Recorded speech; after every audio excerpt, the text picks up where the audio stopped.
Hello and welcome to Streets of Gotham, an ongoing Blades in the Dark game following a crew of Gotham City rogues. We're playing a simplified version of Blades in the Dark with a special Gotham City playset. I'm your game master and producer, David, he, him.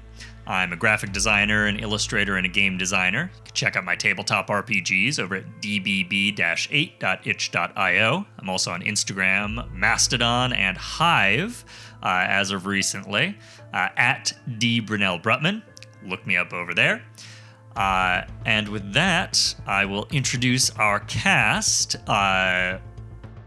Old faces, new faces, all faces. Present and accounted for.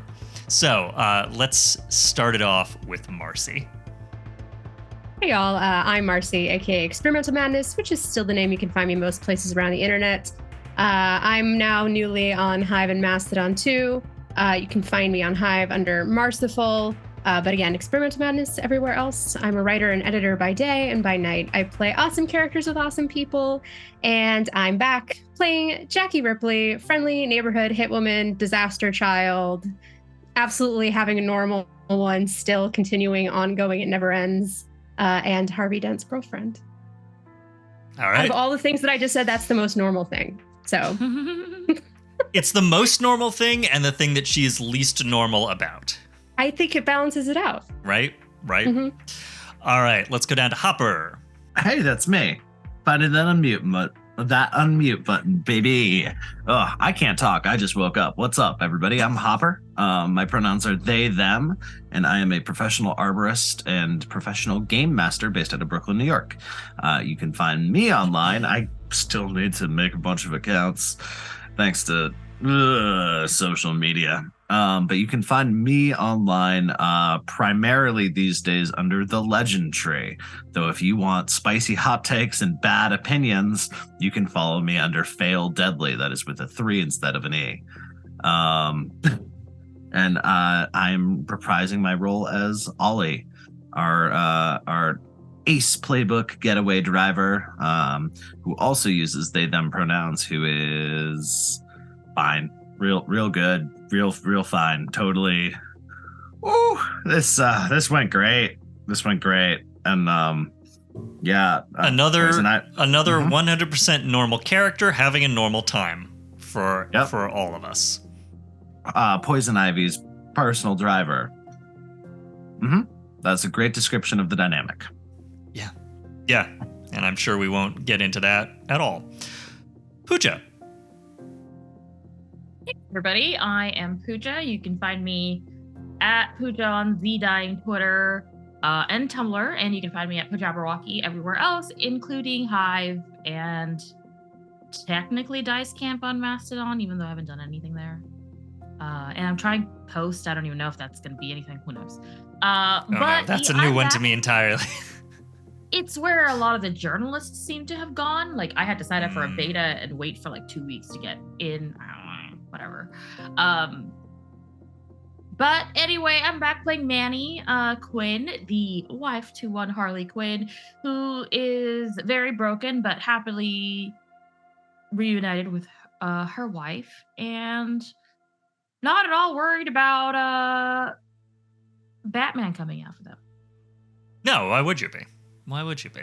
It's only been 3 days, right? That's how much time you give us? Yeah. And finally, the returning champion, Maddie. Hello. It is great to be back. I am Maddie. I live under a rock, so I actually have no idea what Hive is, what Mastodon is. Literally, these are completely new terms to me, so this is real. This is fun. I'm feeling... They're exactly what you think they are. Whatever it is you think they are, it's exactly that. Good. Yeah. Every day I'm inhabiting Ed's body more and more, just not knowing anything. What's a social media? How do I use my phone? I don't even know. But yeah, you can find me at Cellar Tater, so like Cellar and then Tater Tot, on some social medias, but not others. And you know what? I'll let you guess. You can find out. Just go to all of them and put in Cellar Tater. See what you get. And today I'll be playing Ed, who I feel like has actually been having a probably pretty relaxing time.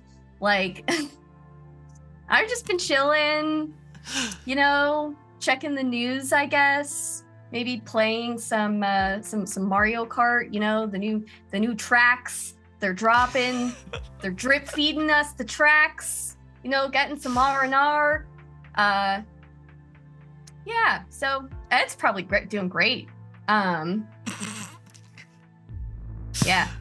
All right. Well, we will find out because this time we have a special mini episode for you. Are we going to call this a side street? I think we can call this. I think we can call this a side street. Yeah. So our mini episodes are side streets. This is a side street. We are going to have a little epilogue for you where we briefly rejoin our crew after their escape from Arkham Asylum. And this, this is going to be pretty player-driven. And so we're just kind of going to get a little picture of what everyone's been up to and what is going on with them in the immediate aftermath of the events of our first arc. So, let's get into it.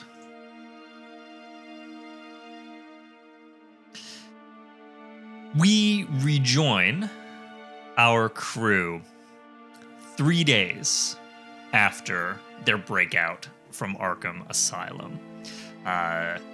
Early November.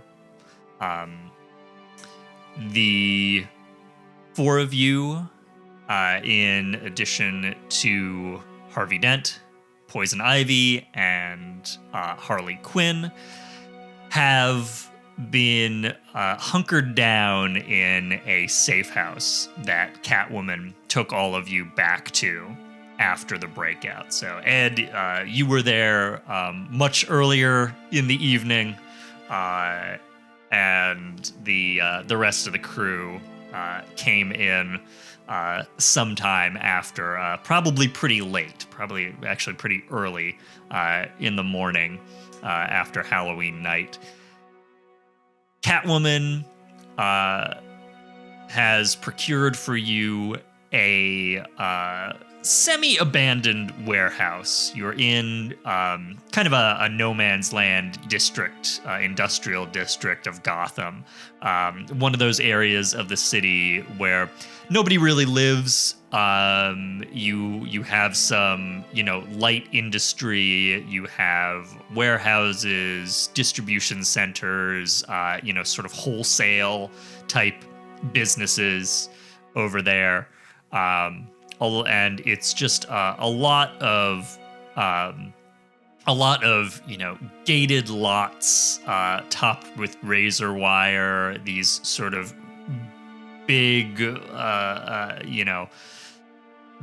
big metal and cinder block sided warehouse buildings throughout this district, and you have been set up in a sort of semi-abandoned warehouse building. It might be one that is just in between tenants currently, and you essentially have the entire upper floor of this industrial warehouse loft to yourselves, and it is a fairly secure and unassuming location.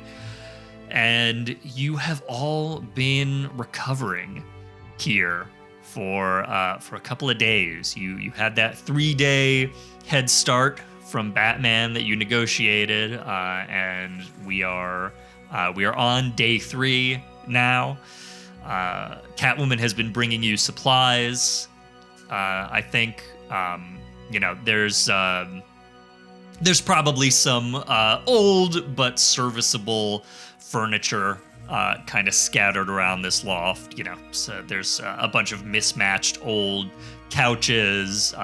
You know, there's probably some tables. There might be a little like kitchenette area set up on the side with like a beat up old fridge. There's sort of like an industrial, like kind of a slop sink. You know, you might have a little countertop with like a why am I blank on the name of the little stovetop thing that you plug in? Hot plate. Hot plate. There we go. I got there. I didn't get there. Hopper got there. I thought you were gonna say a George Foreman grill for a second. Listen, there could be a George Foreman grill in there. There is a George Foreman grill. I'm putting my foot down. Yeah. Who's a former famous boxer in Gotham City? Oh yeah. Who would have their own branded grill? Rusty Rinkowski. Yeah. It's a Rusty Rankowski grill. That's good. Writing this down. Rusty Rankowski grill. Great. So yeah, you got one of those.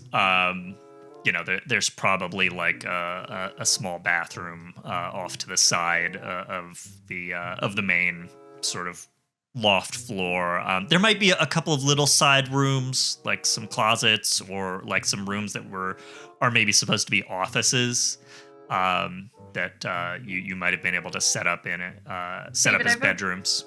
A really important question, actually. Yes. Is it about the Rusty Rankowski grill? No, it's not. Then I have no information for you. Oh, okay. Is there only one bathroom, or is there more than one? Because I feel like a couple of us sharing this space now, and yeah, fortune roll. God, you're such a dad. I said Ed that really we weren't. Such a dad. Likes his baths, okay. I said that we probably weren't going to roll much during this one, but clearly I'm full of shit. Ed, give me a fortune roll. Okay. And this is I can't think of any way this would be modified. This is just a straight 1d6. All right, I'm using electronic dice, even though it hurts. Oh, all right. Here we go. 1. A 1. There's only one bathroom. It's very small. Stop taking half-hour baths, Ed. Oh no, there's not a. You got a 1. There's not a bathtub. Oh no. Yeah, is that like plugging? Is it like a shower stall? Is there a shower stall? With a 1, I'll give you a shower stall. Wait, hear me out. It's utility closet. Jury rigged. So it's an old you have to closet. Yeah. So there's a utility closet that is next to the bathroom, and it does have a drain in the floor, but you do have to take a hose and run it from the bathroom sink. Or the like industrial sink in the kitchenette area. You do have to run the hose into the industrial closet, and it has been hung up with just sort of hooked up to the top of the closet. Yeah, that's what I'll give you. It's really great, man. You don't want to have the light in there at the same time because the hose has to be hung from the light fixture. You will die. And you'll just straight up die. So, man, it's only been 3 days here, but feels like we've been living together forever. Forever. For a long time. Feels like a long time. So, what time of day do we want to get started here? Again, we're on day 3. You're in the industrial loft. Are you implying there's other times of day in Gotham outside of nighttime? Does that exist? I am. So, okay, here's something fun that I always think about with Gotham. If you read the show Bible for the Batman animated series cartoon, one of the explicit things that is written in the show Bible, and there's like key art for this, is it is never fully daytime in Gotham City. in Batman the Animated Series. It is always either night, sunrise, or sunset. And if you do need anything to take place during the day, it's overcast. That's tracks. Yeah, and that is legitimately something that they wrote at the outset in the beginning in the animated series Bible. So it could be any time of day that you would like. Though obviously nighttime is Gotham time. It's downpouring. Yeah. Sure. Absolutely. It's a rainy early November afternoon. And you are all recuperating in the loft. So let's get a snapshot of what everybody is doing. I want to start with, let's just go in the reverse order that we did intros. Let's start with Ed. So Ed, after it's a rainy afternoon, what are you up to in the loft? 3 days since your breakout. I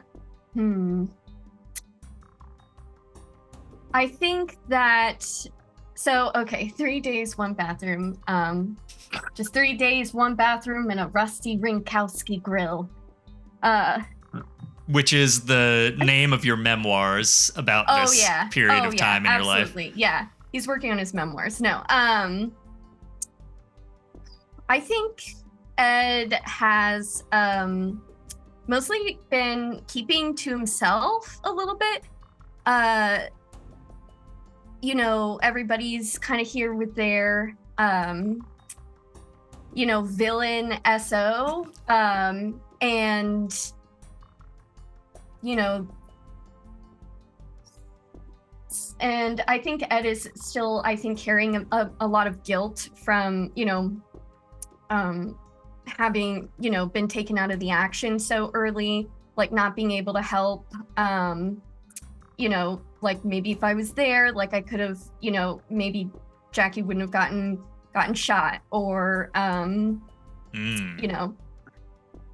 yeah, and I think along with that,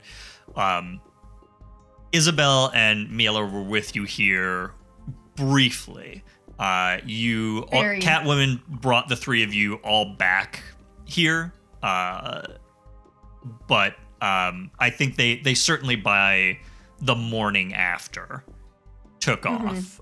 Yeah. I don't know what do you think that they would have? Do you think that they would have stayed the night just to be safe, or do you think that Isabel would have, come back and then sort of immediately pieced out with Mila? I think that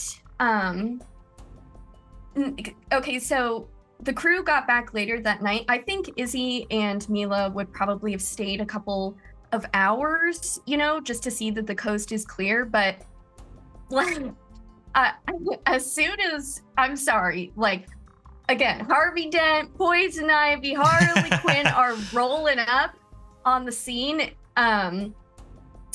No. Yeah, like, she's like, thanks, but no thanks. We're going back to our apartment.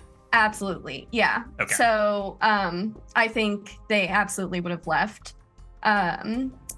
So yeah, Ed's been thinking about his life, thinking about his choices. And yeah, I think he's been keeping his distance a little bit, has been just kind of observing everybody. Definitely a little bit wary of I think Harvey most of all, like really, really unsettles Ed. Harley's like obviously they've been around, like, Harley and Ed are, besties probably. I don't know. But I think we've established that the two of you like hang out sometimes, right? Mm-hmm. Yeah, absolutely. Yeah. What? Harley. Oh, I'm sorry, Harley and Manny setting friends? Ed up on dates. Football friends? I don't know. Is Harley into football? Oh man, maybe they watch. Harley is into violence. That's true. I think true. Harley roots for the tackling teams always. You know, it's just like one of those things where it's like, oh, it's so cute, it's right. sport, but yeah, right. She I'm- doesn't care who's winning. She cares who's doing the most violence on the field. Okay. Absolutely. But hear me out. What if Harvey, Harley, and Ed all watch football, and then the rest of us are just like, what is happening? Yeah. what the fuck is going on? And it's just very. We'll just randomly hear Harley like yell and like high five Ed, and you're like, did anybody score? No, the quarterback just got sacked. I feel like. Yeah, I feel like every time Harvey says something, Ed is like, like. Guys are so mean. Which I think is even funnier because Ed, the Harvey that has come back from the asylum is Harvey Dent. And is I think definitely decidedly like soft spoken, is not you haven't at least outwardly seen any sort of erratic behavior from him. He's very much, at least in his sort of core mannerisms, back to like upstanding DA. Which I think, and so it's even funnier when like every time he says something, Ed is just like, Oh. you just have that I'm like sorry. instinctive response. They're cooking on Ed's cooking like, I don't know, chicken on the Rusty Rinkowski grill. Harvey's like, can I chop some vegetables? That's like, oh my god. Yeah, sure thing, Mr. Dent. Here you go. Here's the knife. There it is right there. I'm just gonna be cooking over here. Where's Harley? Harley's the So- buffer. Manny? Love this. Manny just like pops up. Yeah. So speaking of Manny, let's get a little snapshot of what you've been up to. Well, Manny, I believe, was concussed and pretty messed up. So I think Manny has been enjoying the gentle care her wife has been giving her. I think they are probably it's probably like a blow up mattress in like a corner, and people who are not Harley and Manny have definitely set up some like screens for their own sanity. I think I did say that there were probably like one or two rooms that were side offices. Okay. And I think they probably, like, the group subtly or not so subtly suggested that the two of you really need to go into that's your room, and you need to be in there and not out here. Which is funny because they originally were like, "Oh no, let's let like the new lovebirds have a room." Yeah. Harley's like, this is gonna be like a sleepover. Right? We're just gonna all pile sleeping bags in the middle of the room. It'll be like camp that none of us ever been She to. definitely suggested building a little fire in the middle of the room and like toasting marshmallows. Yeah. So they got so they're in that room, but I think other than that, for the most part, there's been a lot of like lazing about, yelling at Jacky to rest more. They've probably somehow acquired random like game consoles from, little hooligans on the street. So there might be some like keep talking and nobody explodes going on. Yeah, it really feels like they are at convalescing summer camp. Great. I love it. Olly, let's get a picture of what you've been up to. I think that really depends on what's going on with Poison Ivy. How is she doing?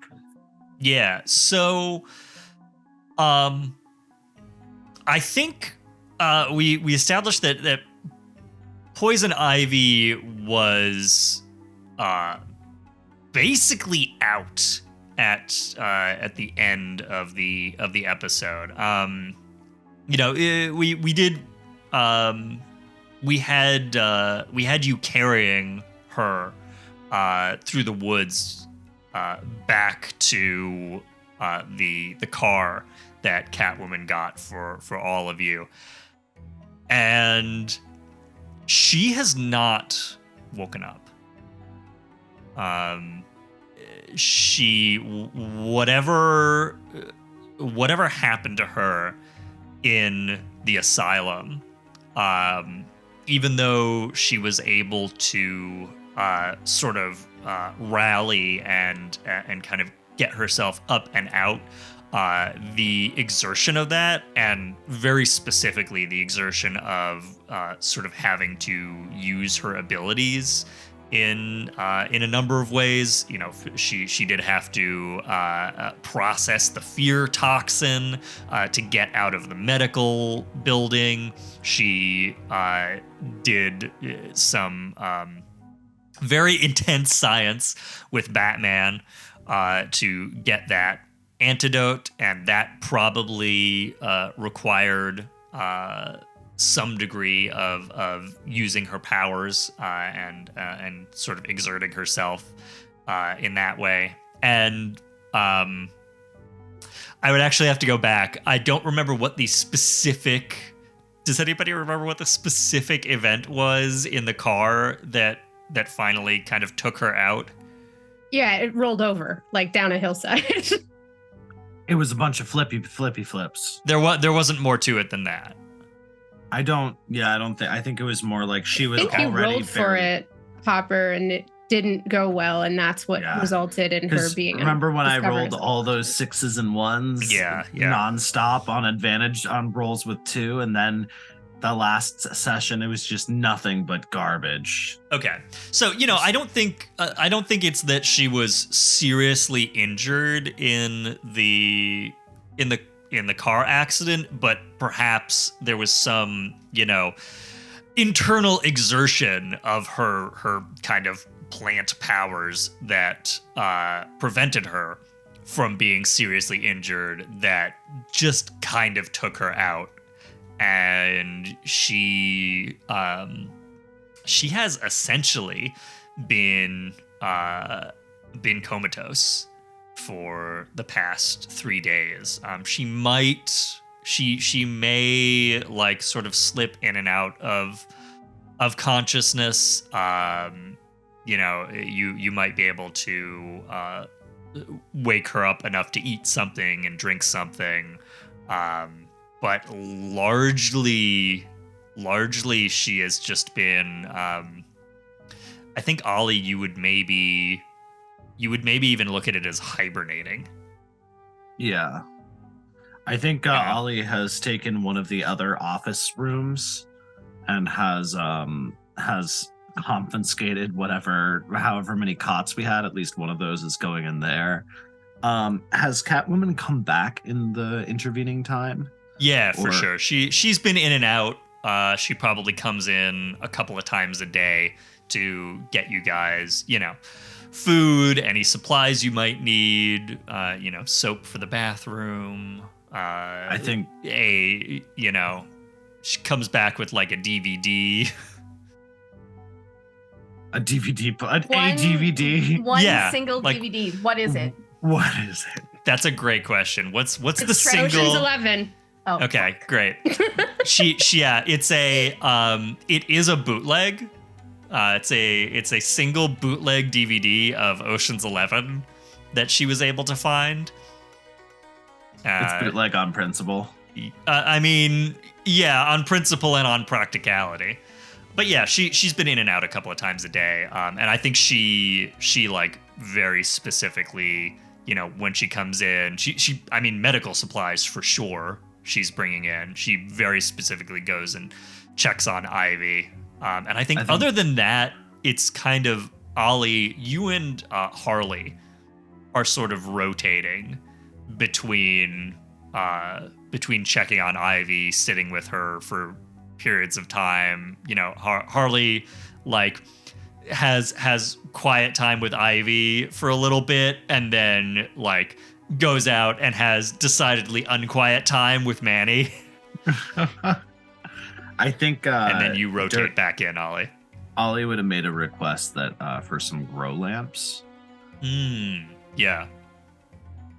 From Catwoman, and I think has hauled one of the chairs, like whatever the most comfortable chair in there, and has just been like kind of sleeping in a really old shitty office chair in there.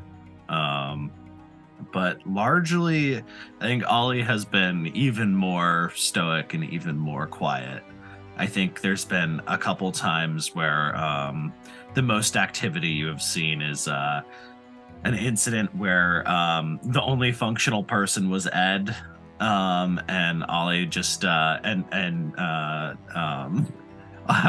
and Manny were on their bullshit.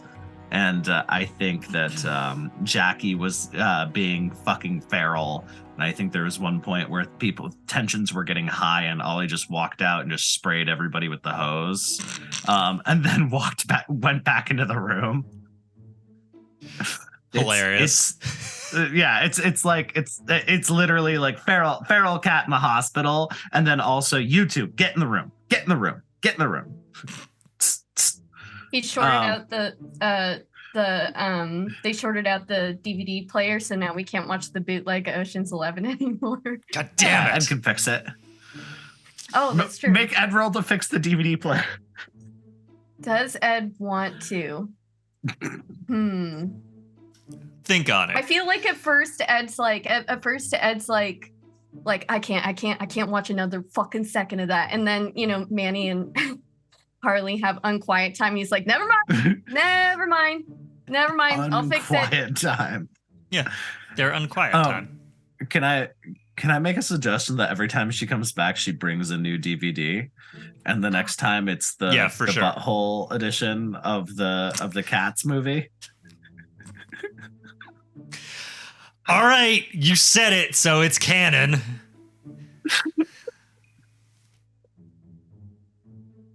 Just what a weird dark timeline. I don't want to think about it. Too late. It's out there. It's canon. In Gotham, because this is a somehow slightly worse timeline than ours. It's the only version. It's so. It's right after Ed's fixed the DVD player and they pop it in, and he's like, you know what? I'm pretty sure like you're the only one that's watching it. Yeah, that's right. He keeps like being upset about it, but then he's like still watching it. We're just getting your commentary from across the loft about I feel it's definitely one of those things where you're like, oh, fix it, and then it just takes too long, so people wander off. So when Ed fixes, looks up, everyone's just gone. Yeah, you got it back, but something went wrong because there's all these buttholes now. Jacky! I want to be unconscious. What have you been up to? What's Jacky's sitch? I think for the first 24 hours, Jacky definitely was unconscious. Mm-hmm. Let's be real. She got shot, helped to crash several cars, got quite literally blown out of one of those cars. She slept for 24 hours. Yeah, easily. And maybe lulled you all into a false sense of security that like, great, we can patch her up. She won't go anywhere. And then literally the second day woke up and breached containment. And there hasn't been a minute of peace since. Yeah, I think you all have had a real bitch of a time trying to get this girl to sit down because she refuses to do so. She gave you those 24 hours to get bandages on her and get the bullet out. Congratulations, that's all you're going to be able to do. I think she's mostly been busying herself trying to make sure we're well defended, obsessively so. Just aggressively trying to make sure everybody else is okay. What does that look like?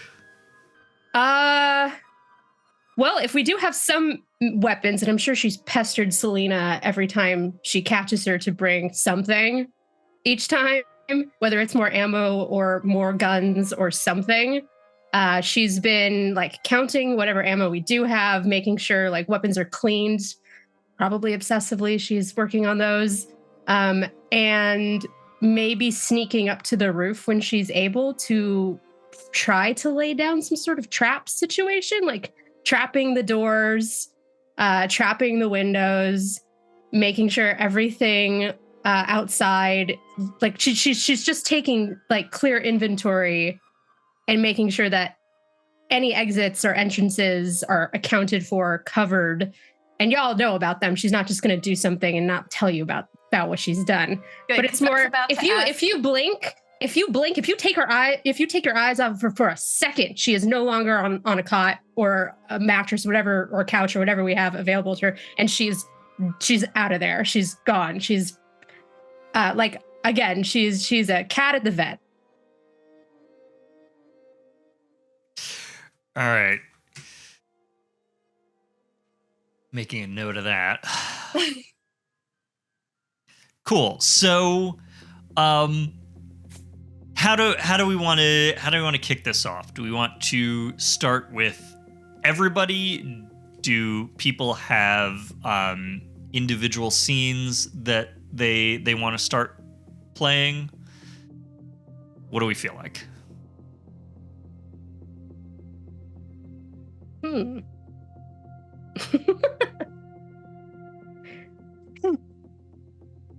That's a good question. I'm just thinking about it. Well, my suggestion is maybe let's have everybody sort of convening at a meal to and we can kind of go from there, and then we break out into Love that. what folks want to do individually. we're gonna have dinner together like a family. So what I was gonna suggest on that one is, I know it's like November 3rd, but what if, in order to bring up spirits, Ed decides, with Manny's help, that we're fucking Thanksgiving. It's Early Friendsgiving. Friendsgiving. I love that. It's beautiful. When was the last time we were all in the room together, huh? We gotta literally break out of Arkham, crash a bunch of cars, get shot, get blown up. That's what it takes to be in a room together. We gotta celebrate. We gotta have a Thanksgiving. Yep. Okay, so yeah. I think then what we start with is Oh my god, that's why. yeah, He's getting the food ready, and Harvey's like, "Can I help?" Yeah, exactly. So I think what we start with then is we said it's afternoon, right? So Catwoman comes in. I think there is You have to key in the correct sequence, or one of the sawed-off shotguns that I found is going to shoot you. Yeah. She comes in through the roof, right? And is there some sort of signal that she has to let you know it's her? I feel like Jacky would have demanded that we come up with some sort of signal, whether it's lights or a knock or something, and then like Jacky can like deactivate the booby trap on that particular window or door. Okay, I have a Rube Goldberg machine.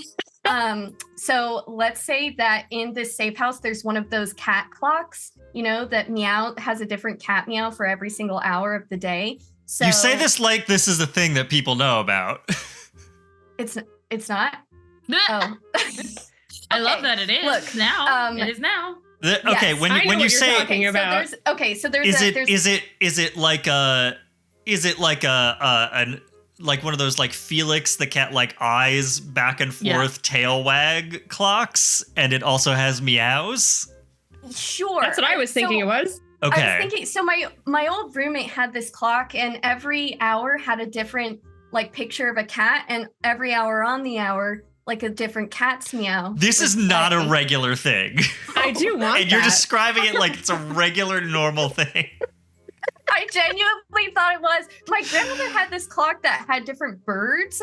Like maybe I don't know. Listen, Like, we all Wow. learned something new today. Yeah, Maddie has a long and storied history with animal clocks. We've learned. I don't know. Truly. I thought this was a thing, like that a lot of people like. Okay, so Okay. there is on the wall. There's a clock. It's in the shape of a black cat, and its eyes go back and forth, and its tail wags as the pendulum. And in its belly, there is the actual clock face with these little icons of different kinds of cats, and on each hour, it gives a different cat chirp. Yes, And- except this clock doesn't work, right? It Yes, doesn't do that. okay. Yeah, obviously, okay, because Ed has keyed it up so that everybody, bear with me, has like a little app on their phone. So when they're coming in, they ring the doorbell, right? And everybody has their own meow, right? So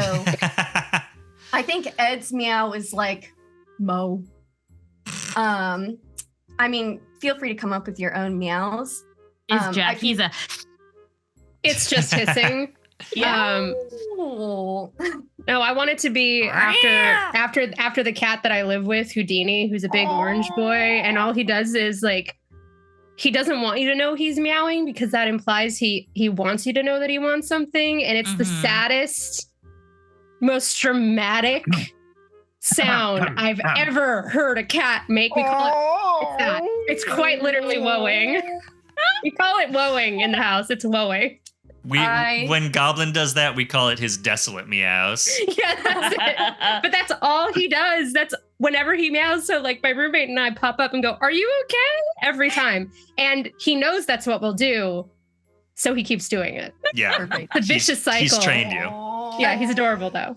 A desolate meow, I think, really fits Jackie. I think that's good. I feel like the woman's is like the stereotypical, like, oh, I can't do it, but like the real, you know? Yeah, for sure. So you hear, and there is Goblin just pops up. Yeah, I know. No, he's so asleep right now. He listen, Goblin gets up in the morning, and then he goes back to bed for the entire rest of the day. That is his routine. Fucking goals. He's living the life. I So you hear, and then I think there's sort of a hatch up in the ceiling, and one of those like big, those like long industrial ladders that's like partially caged around the top, right? And the hatch opens, and Catwoman, I think, just like sort of grabbing the edges of the ladder, like not using the rungs, just sort of slides down, and lands on the floor of the warehouse. Gets up. She has a backpack on, and turns to you. Well, I found as much as I could. There's a good amount of stuff in here, and she sort of hefts the backpack over, plunks it on this like old kind of industrial table. There's like a metal work table in the big one in the middle of the room. Starts to take stuff out. She, takes out a couple of cans of cranberry sauce. I think it's mostly canned stuff, so like cranberry sauce, like canned, like chopped vegetables, like carrots and green beans. Green corn. Yeah. instant mashed potatoes, like the flakes, right? Probably like a couple of cans of pumpkin puree, some pie shells, and does she get a turkey?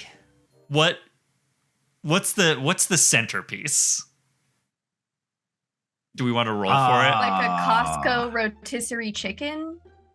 That's good. Yeah. Yeah, and so she's taking the stuff out and she's saying, I couldn't find the best of everything, but most of these cans are, well, they're mostly not dented. And then she reaches in, and the pièce de résistance stolen by yours truly from the local Gothco. And she brings out this big plastic container with a rotisserie chicken in it and plunks it on the table. Beautiful. Manny So just hopefully, shows up. Ed, that's enough to get you started. Oh, this is a veritable cornucopia of riches. It's perfect.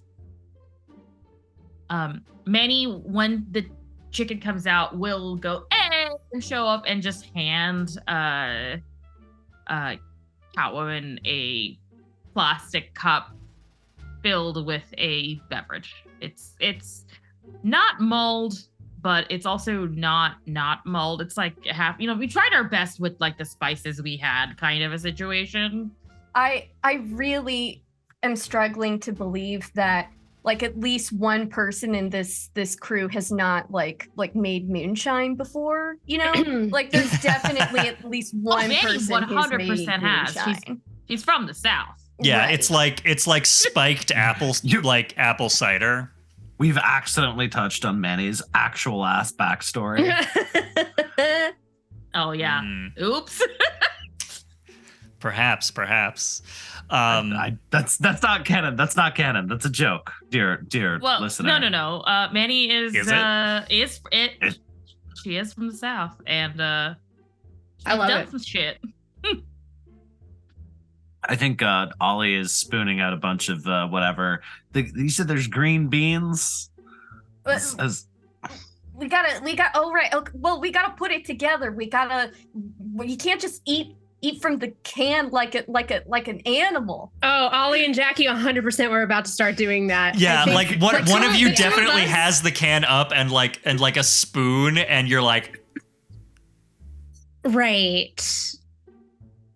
Okay. Like Jackie's put together canned Thanksgiving for her sister and herself before this. Like to her, this looks fantastic. oh, Like, Jacky, you she's know what? never seen this much like before. That's amazing. You know what Catwoman pulls out last out of her bag? The last thing that she takes out is a bakery box. Oh my god. No way. And puts that on the table. And you see the logo of the Bad Batch, your sister's bakery. Oh, stop it! On the top of this paper bakery box. No. And Catwoman kind of gives you the eye and opens it up. And it is filled with a dozen fresh pumpkin muffins. Oh my god. Did you wait? Did you didn't steal this, did you? Oh no, I'll steal from Gothco, but a small business? Come on. What are we? This is one of the best bakeries in the city. Villains? I don't know if you know it. Jackie takes one of the muffins and like eats it and is like, yeah, it's good. She is like slowly They're not the hiding prettiest underneath looking her shirt things, but while the she's- taste is... She's definitely crying a little bit and awkwardly doesn't want y'all to see that. Are you eating a pumpkin muffin in your shirt while She's just, like, crying? Trying not to cry while eating his muffin. Oh Okay. no. We're doing good here. We're all doing good. It's Doing just all really part- good. Don't worry about it. Wait, It's all part of processing, right? Who was working Mm-hmm. the counter when you bought it? Oh, well, the proprietor, of course. And she seemed good? She seemed good as ever. The crying gets a little bit more noticeable as she's trying to eat this muffin. She's listening to you. Oh, well, That's good. That's good. Ollie, is Miss Ivy going to be joining us? We have some vegetarian options. I don't know. I think Ollie kind of glances at Harley for like in a "do you concur, doctor" kind of way, and says, I'll be honest that I don't know if she's up to it. I think Ed actually gets, like, she a ain't little so sad. hot, Ed. She's stable. She's recovering, but whatever she did, it took a lot out of her. It's not what she did, it's what they did to her. Well, yeah. Until we figure out what that is, there ain't much we can do. I'll take Well- I'm gonna take her some green beans. She likes green beans. Good for the complexion. Take some carrots and I don't know. Can she have dairy or is Okay, we'll stick with the green beans for now. okay? Jacky is going to be shuffling over, trying to, like, plate everything. And, if things need to be cooked, she'll get started on that. She's just, it's fine. The muffin hurt. It's cool. Yeah, Jacky Harvey kind of comes up to the side, puts a hand on your shoulder. Hey, you need a hand with anything? Yeah. Yeah. Oh, hey, Ed. Yeah, that'd be great. Uh-huh. Yeah, just I have to get everything together for the table. Yeah, he looks over, he sees, the box from the Bad Batch. He sees that you have the wrapper. I don't think Catwoman is aware that Miri is your sister. She just knows that this is a good bakery. But obviously Harvey knows. And he's like, huh. Funny that she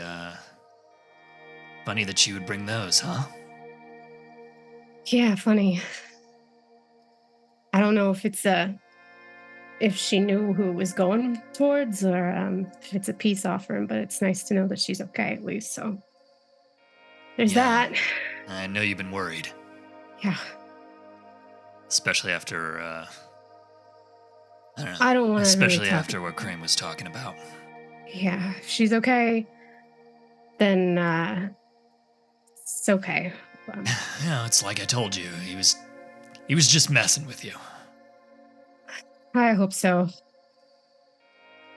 But it's not like she's gonna want my help anyway. So just focus on what I can do, right? Yeah, focus on those green beans. Yes, I can do that. What are we gonna do with these? I have no idea. Hmm. Yeah, just eat them. Thank you, Ed. Jacky sort of gets herself together and starts like pulling out some paper plates, I'm assuming we have, and putting stuff together. Yeah, and maybe, for sure. I don't know, do we have the ability to like make the instant mashed potatoes? Yeah, you can. Because that she knows how to make. Yeah. I think you can. You can do instant mashed potatoes on like a stovetop, can't you? Yeah. Microwave. She'll do that. There's probably a microwave too. So going. Yeah, you definitely, you sort of have to like rotate things around because you definitely have like, you have one hot plate, you have one rusty Rankowski grill, and you maybe have like you have like a microwave that's from like the 70s. Beautiful. And, You have an I feel like ancient this is microwave. such horrible irony because like Jacky's made this kind of Thanksgiving for Miri before with very limited supplies. So just all of that is kind of percolating as she's fumbling around our makeshift kitchen. I feel like Ed kind of takes Selena aside or just kind of like, passes by her and is like, hey, just so you know, I don't want you to be left out of the loop. Proprietor is actually Jacky's sister. So there's yeah. No kidding. Well, now that you mention it, I guess I can see the resemblance. You get it? No kitten. But yeah, because no kitten. Yeah, no, yeah. That's good. Funny joke. Yeah. You didn't laugh, so I just didn't know if you heard what I said because it was pretty funny. Anyway, yeah. So yeah, they're not on too good of terms. So just so you know. Oh, I see. Well, a lot of surprising relationships around. Yeah. Yes. Ed, do you want to take this opportunity to split off and talk to Selena? Or do you want to save that for later? I mean, yeah, this seems like a good time as any, right? Already kind of pulled her away from the group to tell her about Miri. Yeah. So you're like off on the side. You've gone to like, let's say there's like sort of a longer side table, and you are you're sort of prepping. What are you prepping over there on the side? Cooking, another thing I know a lot about, just like hacking. Green bean casserole. Great. You're doing the green bean casserole. So you're sort of mixing together the green beans, yeah. garlic. Yeah. Garlic. Yep. Chopping peppers. I think that can go in there. Like no. Okay. Yeah. I'm snapping peas. I mean, beans. They were in a can, but Ed's still snapping them. They're kind of, very... Have you seen a green bean casserole before? Yes. I'm fascinated by this abomination you're describing. Yeah, so Ed is making a green bean casserole. Yes. Yeah. Very confidently. He definitely, like, oh my god, it's like a special recipe. Like, yeah, my kids love this one. I really love the mental image that. Oh my god, sorry. I just realized.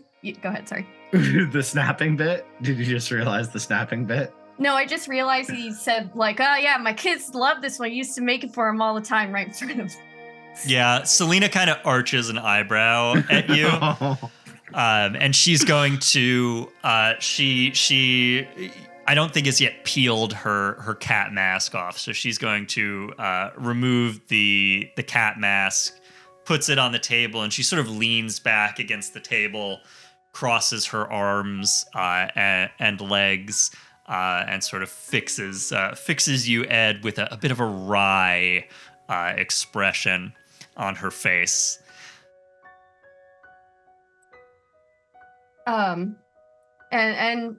So now I'm gonna make it for you, and you can have some. I appreciate that. So how's your mother?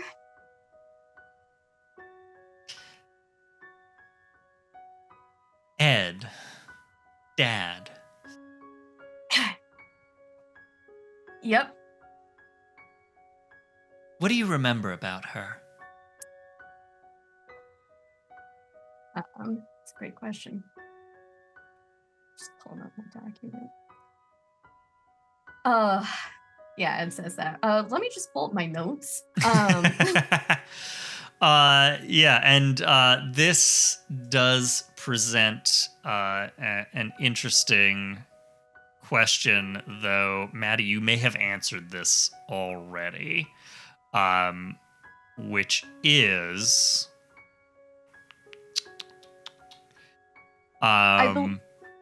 okay, yes, Maria Kyle. Yes.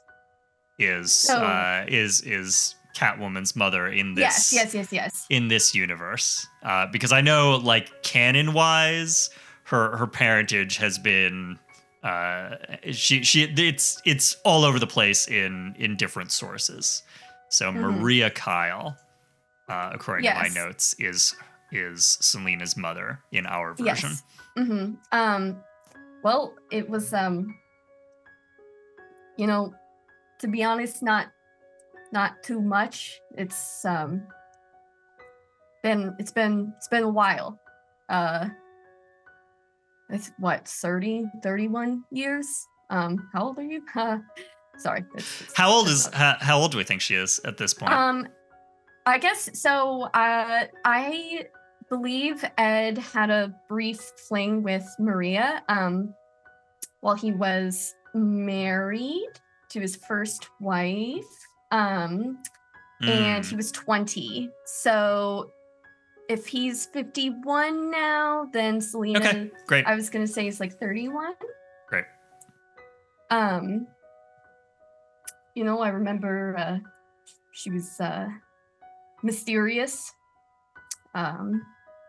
beautiful.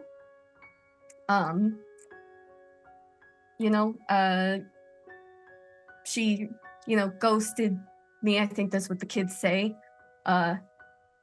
Though, to be fair, all cards on the table here, it's kind of a piece of shit. I was married, so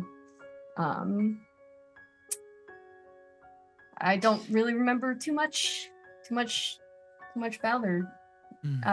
She disappeared, and I never heard from her again. So interesting. That's not how she tells it. Oh, okay.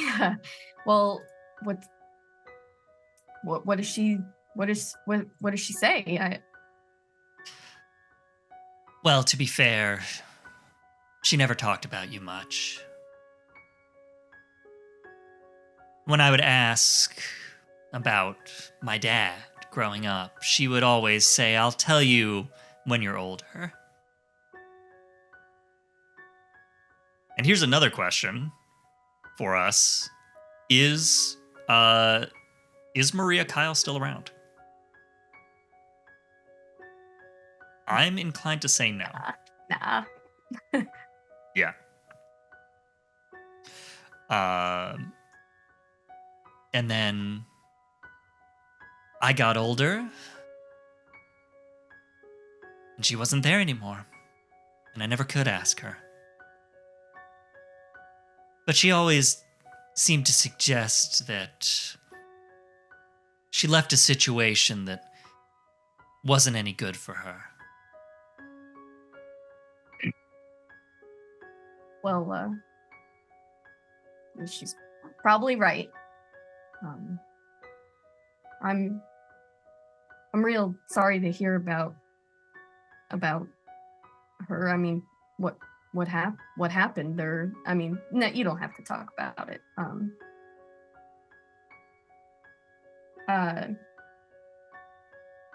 I wish she told you about me, and I wish she told me about you. How did you? If she didn't tell you though, how'd you find out? I mean, I got curious. I did some digging. I have resources. You know that. It's true. And, well,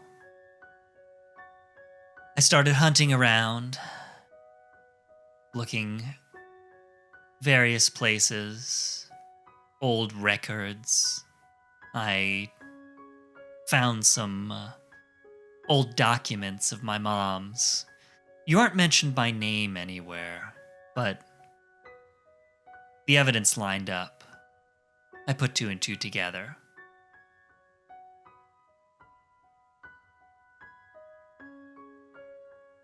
Well, I'm glad you did. I mean, how long have you known? I mean, we've worked together before. Did you know then? I mean, Oh, that was an interesting surprise.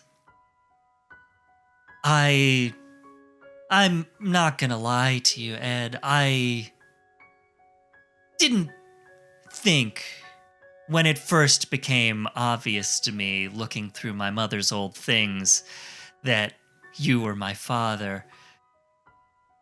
I was pretty sure that couldn't be true. I'd known you for a little bit then, and you didn't fit what she'd told me about you, what little she told me about you before she passed away. yeah. I mean, well, I guess. I mean, well, what did she? I don't know. What did she tell? I guess. I don't know. I mean, I'm nothing special, so I mean, look at you. You're freaking Catwoman. So honestly, I wouldn't be surprised. I wouldn't think I'd never think you'd be my daughter, right? Like, sorry, Brett. I've been told, trying to be respectful. I don't want to, Well, I don't have any secrets to hide anymore. Not about this. Not with, she nods over at the crew. Not with them. But if you're not comfortable. No, I mean, sure, it's a little, it's definitely shocking. Really bowled me over. But I mean, this is great. I mean, like, I mean, I feel I don't really know you all that well, and I'd like to get to, I'd like to get to know you, but I mean, hell, I mean, like I said, you're Catwoman. Like, that's why would I be uncomfortable? I mean, telling people, like, oh, I'm Catwoman's dad. Like, that's pretty cool, right? Like, not that I would go around telling people that. Like, would prefer you didn't spread that around too much, Dad. Obviously. I mean, man, I mean, calling me dad and everything. Well, I mean, is it okay if, I don't know, if I give you a hug, or Ed's like increasingly becoming like overwhelmed, and like, this is just very Ed loves his family, loves his kids, and is just, I think, obviously, like, not unsettled by Selena's like cool confidence, but is just very like, unsure of like how to act, of how to proceed. Yeah, she isn't giving you a lot. You get the sense that she's got a lid on her sort of real feelings about this, about you. Let's have a roll. I would say we're talking about, it seems like sway. I think you're trying to sway her 2 points in her sway. reactions here. Okay, let's see. So I rolled a 4 and a 6.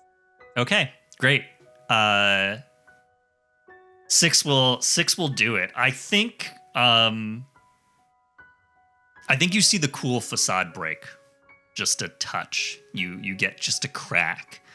And you do see you just, there's this sort of like slump of shoulders, this sort of twitch of a lip, where you do get for just a moment a glimpse of a little girl who never knew her dad and who really wanted that. And I think she kind of, in order to sort of maintain her composure, can't quite say anything here. As you offer a hug, and instead just sort of, biting her lip a bit, nods. Okay, I think, Ed puts down the horrible travesty of the green bean casserole and wipes, his hands on a very dirty cloth and comes over and kind of very awkwardly and gingerly, because she's still sitting down, just very quickly kind of instead of a full-on front hug, comes over and kind of stands next to her, and kind of slings his arm around her shoulders and kind of just in the heels she's a little taller than you, not much. Oh, I thought she was sitting, sorry, but a little bit. Yeah, she's sort of been leaning, standing against this side table. Okay. Then yeah, I think he's gonna he'll just kind of come over and let sort of like a stray cat, let her come to him, and just maybe with one arm, very quickly, kind of like a squeeze, and as he pulls back, he'll I guess kind of just lightly squeeze her upper arm and say, look, this is a lot, and we have a lot going on, but I want you to know this is, at least for me, it's really good news, and I'm really glad that you decided to tell me, and I'm glad that you'll finally get to try my green bean casserole. I gotta be honest, my kids actually all fucking despise it. So you're probably not gonna like it. But yeah, she's kind of leaning into you just a bit, and you now that you have her in your arms, you can tell that she is she is a little bit sort of stifling herself from bursting into tears. There is that sort of the sort of small shakes that you get when somebody is holding back in that way. But she breaks and kind of laughs aloud at that, and sort of pulls away from you with both hands now on your shoulders, holding you at a little bit of a distance to kind of get a look at you, and says, "Thanks." Yeah. Thanks, Dad. And thank you for everything you did for me back there and everything you've been doing for us. So, well, you're doing great. Somebody's got to look out for this crew. That's true. I'm glad it's you. Couldn't ask for better paws to be in.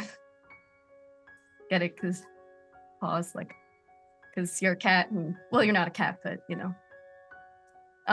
Anyway, this green bean casserole, I'm just gonna keep snapping these canned beans. I should probably go check on Ivy. Probably. Yep. Mm-hmm. Oh, ask her if she's awake. Ask her if she wants some some of the casserole. I mean, she probably can't have it, but I'll set some of the peeled beans aside and I'll eat those up. Just a pile of wet, peeled canned beans. I don't even know what that would look like. Probably really awful. I'll hold it under her nose and see what happens. And she sort of just takes a small bowl of the green beans and just sort of like recomposing herself, though again now unmasked, walks off in the direction of Ivy's area, which I think is a pretty natural lead in to Olly. Olly, you were helping out in the kitchen for a bit, and I think you have also broken off to check on Ivy. Is she? Did we decide she's situated in a separate room? Yes. Sorry, I'm still emotionally recovering from peeled canned green beans. I don't even know where to begin with it, so I won't.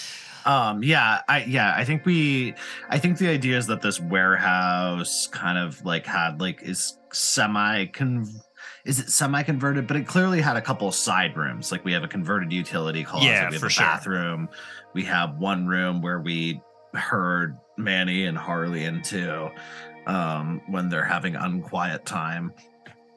And then I think there's another like office space probably that we have converted into a room for. Yeah. So Ivy. there's an office space off the main floor where Ivy has been resting, and you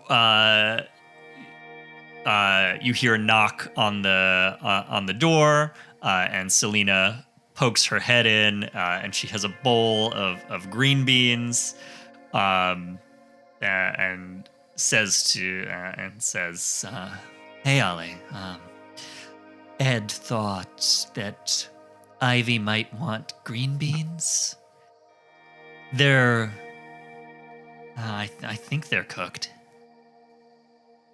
He threatened to send me over with his green bean casserole when that's ready, but I think this might be a little easier on her."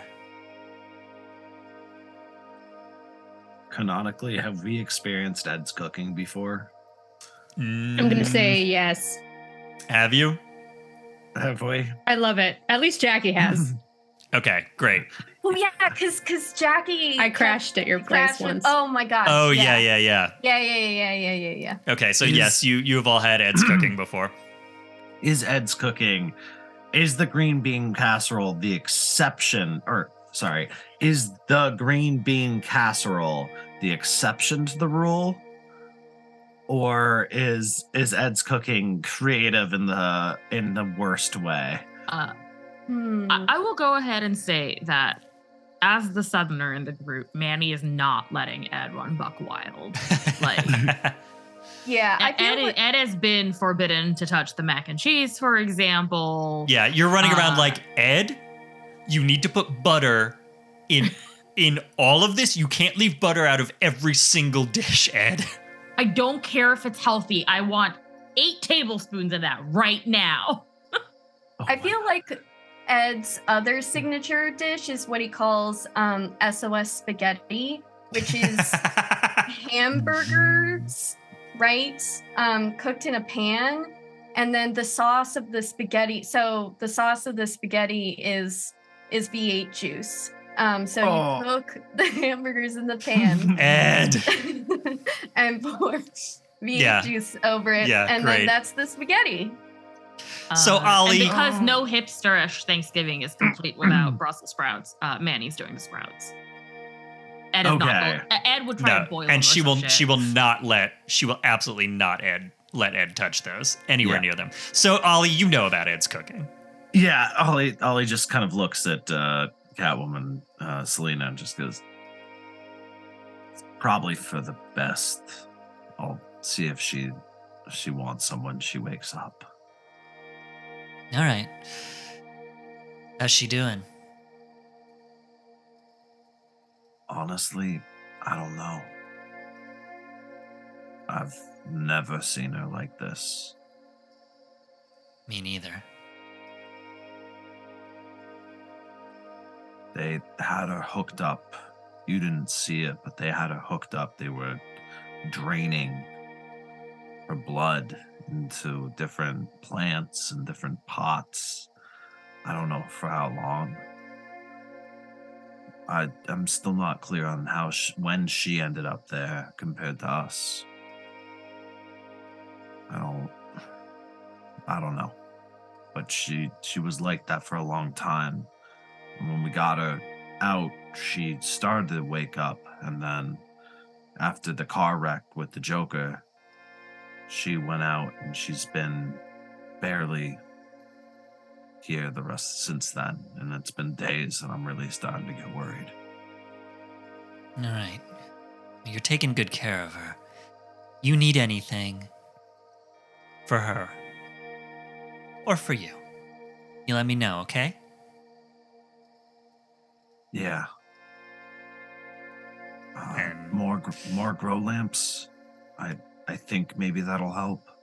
She sort of looks around, and this room is filled with these grow lights. Like there's barely space where you could add more, and she just sort of gives you a skeptical eyebrow raise. All right. Whatever you think you need. Probably an extension cord. I don't think this, even with the warehouse electric, I think we're going to need to run it off a different fuse. Yeah, I'll bring back another fuse box entirely. That was a joke. I hope so. Oh. And she sets the green beans down on, like, there's a side, there's like a side, maybe it's like a filing cabinet, right? Like a beat up old metal filing cabinet, 'cause this was an office. Yeah. She sets the green beans down on there and turns, I think, just sort of gently puts a hand on Ivy's shoulder and walks out. And Olly, you are alone with Ivy. I think, yeah, Olly is just sitting here, just kind of a very, very crumpled in this old beat up office chair. I think every time anybody sits in this, when they stand up, the chair tries to come with them because it's been repaired with so much duct tape over time. And they're just very, I think what the one thing about Olly is that they're always constantly in motion. They're always looking, they're always moving, they're even if it's just mentally, and now it's just waiting for something that isn't happening, and they don't know if it's gonna happen. But they gotta be here. So Olly's just waiting for her to show any sign that she's coming out of it again. But holding the bowl, picks up the bowl of green beans and just kind of like wafts some green bean stank in her general direction to see if that triggers a response. All right, let's have a roll. Why not? Roll for green beans. Roll for green beans. So what am I rolling? Oh, geez. Is it a tune? Tell me it's a tune. That's kind of fun. To green bean. Attuned to green beans. Attuned to canned green beans. Yeah. Can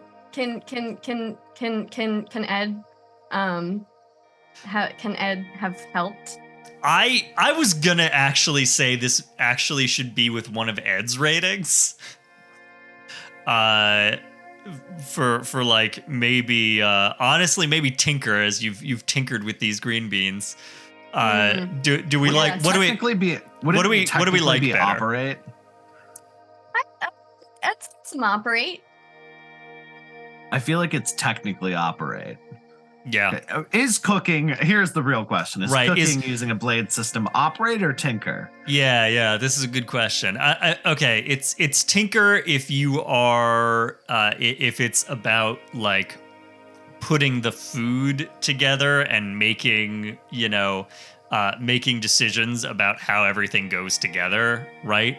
It's operate if you are doing it in more of a way that's like, okay, we have to have the equipment in a specific way, like we're going to turn the oven to a specific temperature.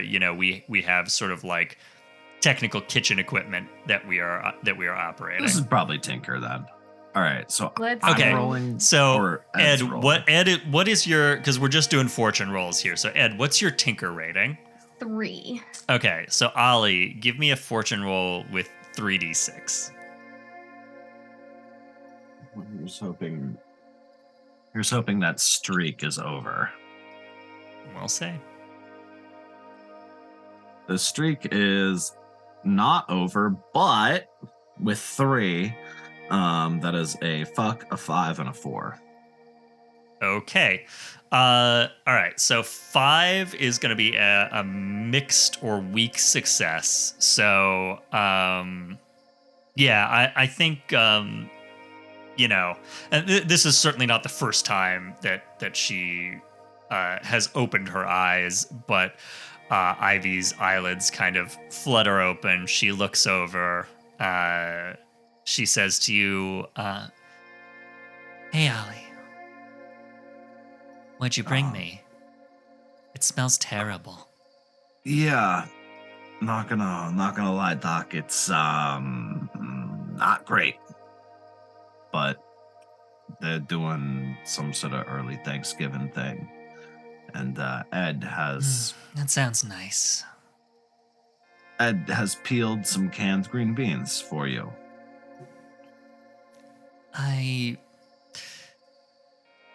I'm pretty out of it. Did you say peeled canned green beans? Yeah, I did. Sorry about that. Don't hold that one against me. Okay. And I suppose I have to eat something. Please. She sort of sits up groggily and takes the green beans and kind of gets like one forkful into her mouth, chews. I'd say she turns green, but she sort of has an unpleasant expression on her face, puts them back down on the side, turns to you, Olly, says, "Delicious," and then kind of lays back onto this like ratty old pillow that you've managed to acquire for her. Oh, absolutely. Olly has the pillow was probably nasty as fuck, and Olly has taken their hoodie and like kind of turned it into a pillowcase. Great. Yeah, so she sort of lays back onto Ollie's hoodie and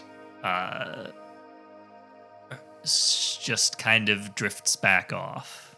You can see her breathing slow back down again as she drifts back to sleep.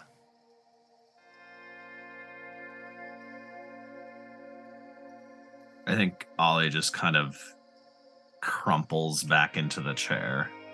It's a very wilting. It's wilting is what it is, and just kind of goes back to waiting in this ungodly bright room. And Sans hoodie is just like kind of like sunglasses squished all the way up on their face, and waits for a while to see whether she's going to wake up again. All right. Manny, we'll cut back to you out in the kitchenette, preparing Thanksgiving. You're in charge of the Brussels sprouts we've established. And the mac and cheese is in the oven. The Brussels sprouts and the mac and cheese. And let's say, well, we'll do this. We haven't used the non-angsty person in the party. Yeah, so you're getting into the Brussels sprouts, you're getting into the mac and cheese. Harley kind of bounds up, and you what was the task that you gave her? She was peeling the outer layers of the sprouts and halving them in half. So she sort of bounces up. She's got this container filled with these Brussels sprouts, and is like, "Okay, babe, don't be mad at me. I think I went a little overboard." And you see a what one would generously describe as a Brussels sprout hash. In this sort of I'm imagining kind of a baking pan, right? Looks great, Harley. Babe. Thanks, Ed. Fuck. Okay, we can save just, this. I get a knife in my hand and I start. They're fun, You just sort of go at them. I mean, I totally understand. And I think we can save this. Let's find a sweet potato and we can make it like a baked sweet potato and Brussels sprouts thing. It'll be fine. All right. I think Catwoman brought back regular potatoes, but maybe we put some sugar on them and that'll make them sweet potatoes. Absolutely not. I'm going to make a balsamic glaze. Do not put sugar anywhere near that, baby. Okay? All right. She kind of plunks it down. And gives you a little peck on the cheek. And there is a moment where she kind of takes a pause. You doing okay, babe? There's a lot of stuff. You're working on everything. You're all over the place, and you were pretty hurt the other day.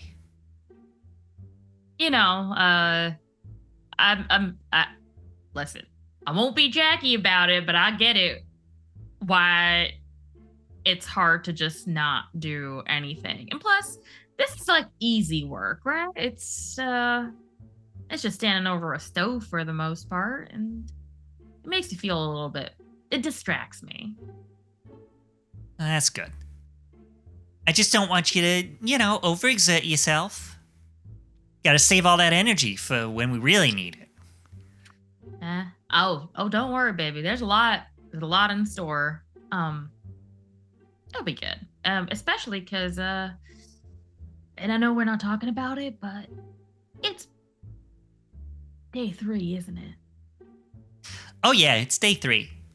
The bat can come after us at any time. But as far as I'm concerned, that's just kind of the status quo. Yeah. That is fair. I just would really like to not run. We just got out of prison. There's a lot of running, I just want some peace for a hot minute. She sort of cocks her head, considers that for a moment, sort of looks around to the crew, and puts her hand over yours on the table, leans in a little bit. You want to get out of here? Not like this warehouse right now, but out of the city, out of Gotham. Well, you worried about the bat? He's only here. Well, he shows up other places, but this is stomping grounds, and maybe we just peace out for a bit. A vacation. Hit the road. Nice. Ooh. Yeah. Oh. Get ourselves one of those. Get ourselves one of convertible? those. Yeah. Get a convertible. Just, pack whatever we can in the trunk, put the roof down, and just go. Oh, what if we went to Vegas? Sure. You want to rob a casino? Kinda. But like in a beat the house kind of way, We're gonna beat up the entire house. Cool. It'd be pretty fun. And then, hey, you know what? If it gets hot, if it gets a little hot out there, we could just head on down to Mexico and hang out on a beach. I could do with that. Yeah. That'd be real fun. So what do you say? I like it. But we got to make sure that these nuts out here are okay, Oh yeah, for sure. Listen, they'll be here when we get back. And, I don't know. Catwoman's taking pretty good care of them. That's true. That's true. It's real nice having someone else with their head on straight taking care of people. That cat's got it together. I'm a little Really jealous. Oh, babe. She doesn't have it more together than you do. I mean, look at you. You're great. I You're have so it about calm. 5% together at any given time, babe. You know that. We don't really need more than that together. Listen, you got to get together enough to know where to focus your rage,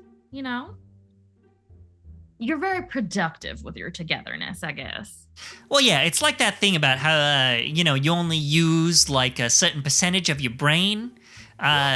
But it just sort of rotates around the different parts. That's a common misconception. You don't only use 10% of your brain for your entire life. You use 10% of your brain at any given time. So as long as I'm kind of rotating that 5% together around, it pretty much Exactly. works.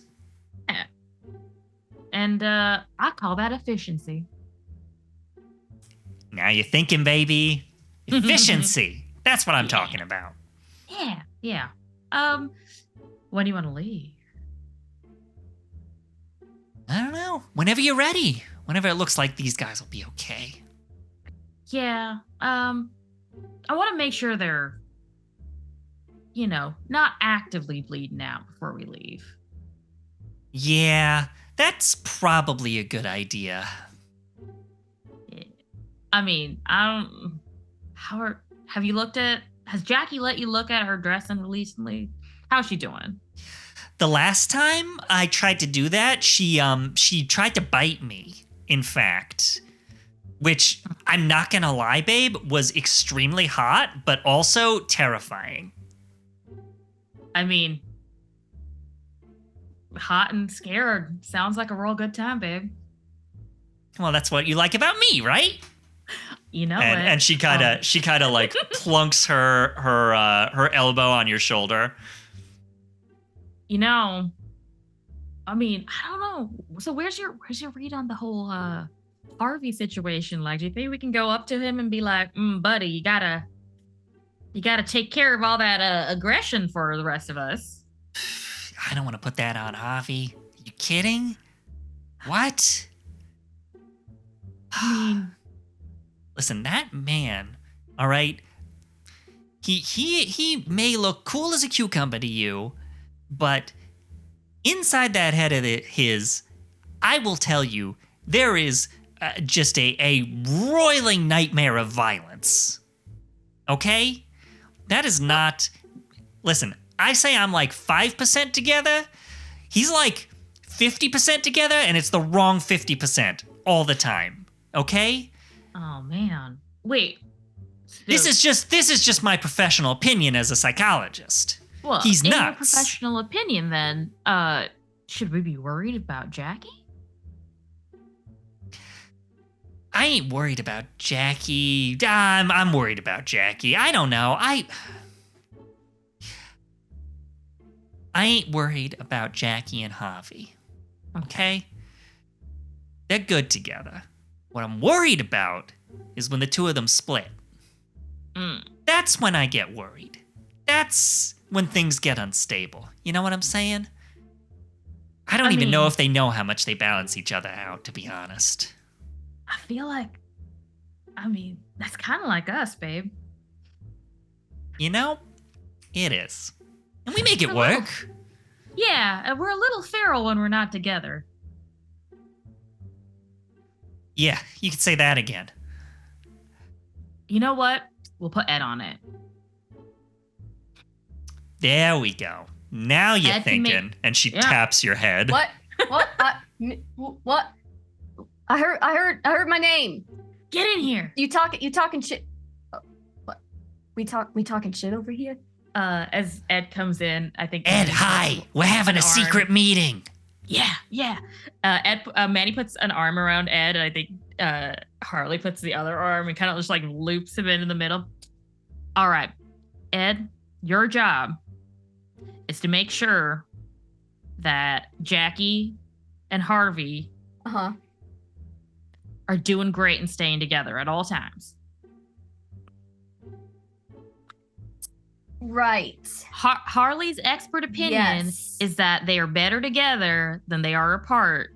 So we just got to make sure that they're together. Okay. And we know you can handle it, Ed. Yes, that is me. Ed, expert on maintaining romantic relationships. Other people's romantic relationships. Right. See, Ed, here's the thing. When you're a psychologist, right? You can't therapize yourself, okay? Right. I got all kinds of problems, and there ain't nothing I can do about them. I gotta go talk to somebody else. So you gotta kind of be outside yourself. Maybe you ain't that lucky in love. You ain't that lucky with your relationships, Ed. Maybe you actively self-sabotage them pretty much all the time. But what? You're in it. What? You're in the middle of it. Go on, baby. Right? You're in your own head there. From the outside, you got a whole different view. You see what I'm saying? Yes. Yeah. All right. I Good think guy. so. And she pats you on the cheek and turns you around and shoves you out of the huddle. Self-sabotage? You doing great, Ed? Goes over. And Ed, if you need help, I'm sure Olly will help too. And yes, they are another bona fide expert on maintaining relationships, confessing feelings, talking about feelings. Yes. You both are experts in what? Well, you are very experienced in knowing what not to do. And that is magical. Right. Yep. Me and Olly are on the case. So see, babe, and she sort of Manny kind of brings you into an embrace in front of the table here. See, babe, they're gonna be fine. Gonna be great. Let's have ourselves an adventure, huh? Let's do it, babe. And she pulls you in for a kiss. I'm not sorry for roasting you, Olly. You chose to be friends with the Quinns. Like, that is a choice you made. I'm not even there. I'm in the other room being sad and wow. Jacky. Hi, what's up? What is up? What's up, Jacky? All of you guys are terrible people. What are you what are you working on? What are you finishing up for early Friendsgiving here in the warehouse? Yeah. I'm gonna say that Jacky had maybe helped put some stuff in that industrial oven before y'all started to talk openly about her while she was standing in the same kitchenette as the rest of you guys were. I mean, I do think that Harley and Manny are this is a big space and they are somewhat distant from you. And they lowered their voices enough. Yeah. No. You wouldn't have for over sure. For the camera. Yeah. I do Yeah. think that like if Jackie's finished up some of her stuff, she like wipes her hands down on one of the ratty towels that we have. And since Harv was like next to her, she's gonna be like, Yeah, hey, the two of you were working together. Can we talk for Yeah. a second? What's up? She's gonna just lead them away from the more active part of the loft for a bit. So it's the third day. We all know that. And we can't stay here forever. And No, we can't. look, Catwoman said we have as long as we need, but you know, yeah. we're not just gonna hunker down in a warehouse for the rest of our lives. No, thanks. I know that I said before that if you wanted to go back to Arkham when this was over, I would take you, but I lied. I can't take you back there. I don't think I can go back now. I mean, you turned yourself in, but the thought of you being down there, Javi, it looked like you were punishing yourself.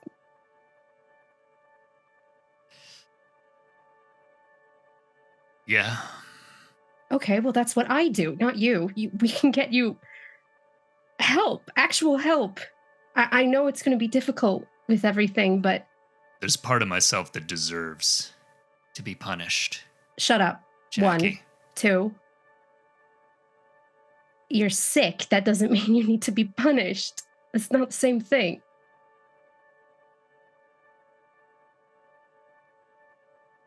You don't deserve to be punished. We can find a doctor that isn't going to put you in a cell underground.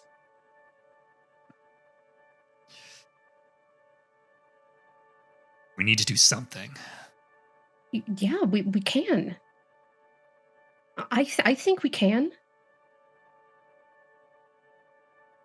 If you'll let me help.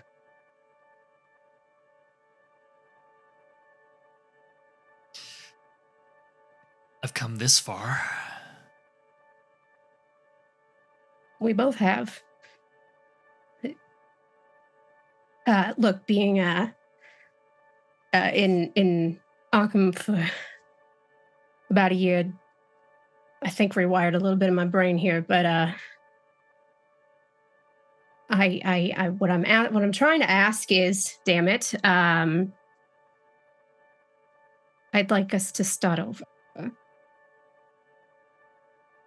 I made a mess of things last time, because frankly I'm a coward, and I do that with all of my relationships. I mean, look at me and Mira; we don't even talk, and she's just practically down the street. And I do the same thing with you. Yeah, we're gonna have a chat about that at some point, I think. Okay. Do I want to ask you to roll for this? Yeah, let's do it. Okay. Let's do it. Okay.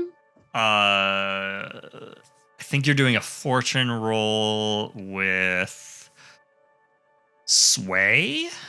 Got 1 in that. Okay.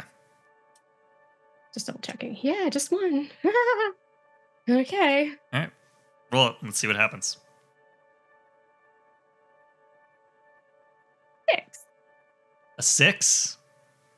Okay. Mm-hmm. Great. So with a 6,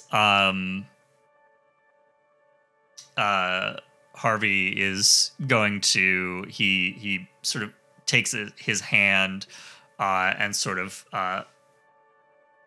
puts it along your upper arm and maybe kind of just over to your back lightly and says,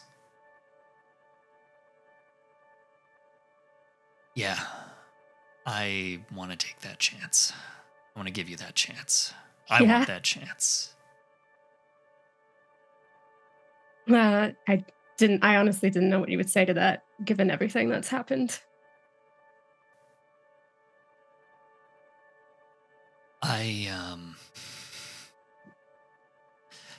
I wasn't sure I'd ever see you again, Jacky. Yeah, Harvey, I wasn't sure I'd see you again either. When you showed up in that cell,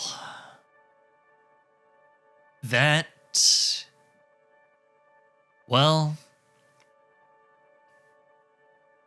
I was surprised. My other half was surprised. We had a bit of a chat about it.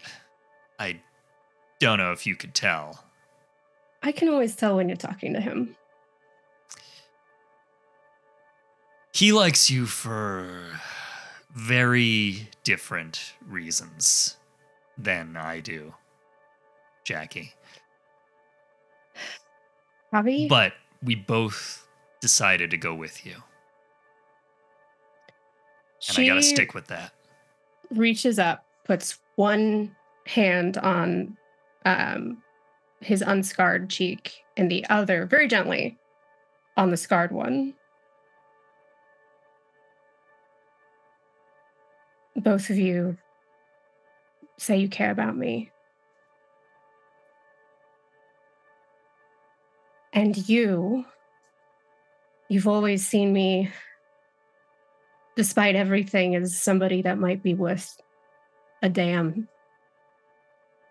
Even if I don't believe that myself, but the other you, well, he was never afraid of what I could do. And it's complicated because he's hurt you in ways that I have trouble forgiving, but he's also protected you from a lot. So when I say I care about you, I mean all of you, all of it, the mess, the blood, the confusion, everything. You've never done anything less for me.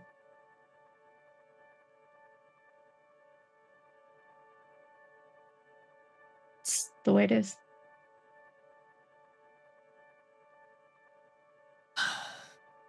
So let's keep going with that. Give it another shot. A real one. And this time, maybe I won't run away when I think things are good. I would really, really appreciate that, Jacky. I was scared. I thought at some point you would actually see me for the monster that I really am. And instead of looking at me like I was worth saving, you would just hate me.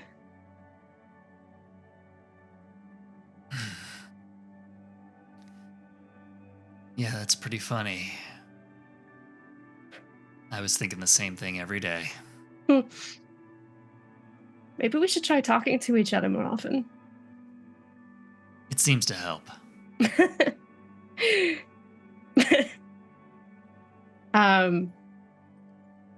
I think she kisses him. Yeah, and he leans in. So I guess the next question is, how do we find an apartment while we're on the run? Huh. Which is, I think, where we will leave that. All right. See, I can handle my own relationships, people. We'll see. Roll for deception. I was like, insight check. All right. So,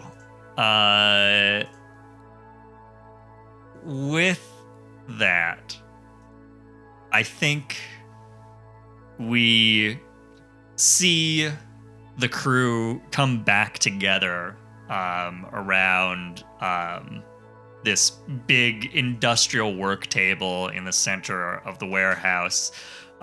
Evening is falling. You have cleared the everything that you were doing on the table off and put your various dishes on there. I think it's a just total mismatched riot of different kinds of containers. Some of them actually food containers, some of them not at all. You've grabbed, like, there's miscellaneous Tupperwares. There's some of the stuff that some of the cans that like the food came in. There's probably little like industrial trays and part of a bucket that is on the table from the warehouse. The mac and cheese is 100% in one of those little magnetic trays that you use to hold like small bits and parts of machinery. Yeah, for sure. And it is all arrayed on the table with these paper plates that you've got, and all of you, with the exception of Ivy, all of you, Jacky, Harvey, Manny and Harley, Ed, Selena, Olly, you all sit down to eat. And I think we just get this one last view, this one shot of this found family sharing a meal together, having managed to recover from some pretty intense events, and just enjoying the relationships that you've built with one another over this meal. And that's where we're going to leave it for now. So heartwarming. That has been, folks, our epilogue for the first arc of Streets of Gotham. Thank you for joining us.